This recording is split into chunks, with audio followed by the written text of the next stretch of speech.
My name is Asadullah Ashraf. Assalamu alaikum. Wa alaikum assalam wa rahmatullahi wa barakatuh. I am from Bangladesh. Does the spirit of a dead person roam in the courtyard of the house for 40 days? Whenever we get any information, we should verify what information we get before passing it on to the third person. And we see several videos are there online and people send us on WhatsApp. Many of these videos, they are fake. Without verifying it, we just forward it to others. It is very important that whatever information we get, we verify, especially information related to the religion of Islam.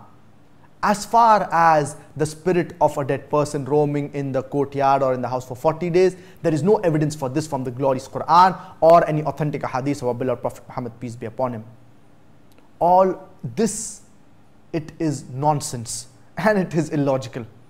And whenever anyone tells us anything that is related to the deen, we should ask this person evidence for it. What is the evidence for what he's saying? It is very important. So regarding this is not based or this is not backed up by any verse of the glorious Quran or any authentic hadith of our beloved Prophet Muhammad, peace be upon him. So we should not believe in such things. I hope that answers your question.